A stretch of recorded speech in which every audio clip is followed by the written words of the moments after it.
And the Reindeer got an early start there for a second. They need an early start because of the storm. Yep. Yeah, that's what it is. Test run. There it is. Thanks. Okay. Thank you, Elise. A grim anniversary approaches with this new year. An aspiring actor disappeared from a Manhattan party and was never seen again. It happened 17 years ago, but his family has never given up trying to find him. Now it turns out a baby tooth the mother kept years ago could help in her search for the truth. CBS 2's Lou Young has our exclusive report. A mother climbs a narrow New York staircase, private investigators in tow, trying to solve a 17-year-old mystery. Her son vanished here. When it's your son, you never let it go. And you know that somebody knows something. Vernon Jones was 22 when he disappeared New Year's Day, 1993, from a tiny second-floor apartment on the Lower East Side. 1 minute he was there with friends, the next he was gone. His mother sets foot inside for the first time, trying to imagine what might have happened. Unreal to think this is the last place my son was. I mean, how many people just vanish off the face of the earth? I was 14 when my brother disappeared. Vernon's kid brother is 31 now and is helping his mother in a renewed effort to solve the mystery.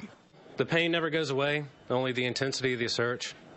And honestly, I'm going to continue to look until I get the answer that I'm looking for. The renewed search for answers has already produced some movement, a sketch of what the now 41-year-old Vernon would look like if he's alive, and the unlikely DNA sample from a tooth brought to the New York City Medical Examiner.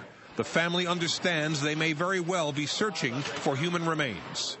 In the 17 years since the disappearance, DNA technology has advanced dramatically. But to build a DNA profile, the ME's office needed a sample. They had nothing until his mother remembered the baby teeth she saved. The tiny piece of enamel Vernon Jones shed in the first grade contains the information needed to get his full genetic profile into the national DNA database called CODIS. Kim Anklin delivered hope the size of a small pebble to the lab.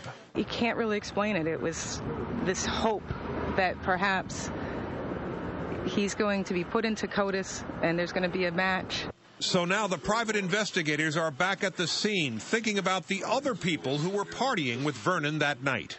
The stories that we have are inconsistent in that two of the people said that when they returned from the store that night and they found that Vernon was missing, they went out to look for him. Yet the third person that we spoke to denied that and said none of us went out to look for him, we just stayed in the apartment. Mark Zimmerman was there that night. This is how he looked in 1993 when reporter Erin Moriarty of 48 Hours caught up with him. Do you ever feel that the family's wondering if you know more, that the police are wondering whether you know more? I don't know. I never really. This is what Zimmerman looks like today. He's still not talking. Same for the others who were there that night. I feel like I have to do something, but I don't know what to do. It never goes away. How long are you going to keep trying? I guess until I die. Come New Year's Day, it will be exactly 17 years since Vernon Jones vanished, seemingly without a trace. Lou Young, CBS 2 News.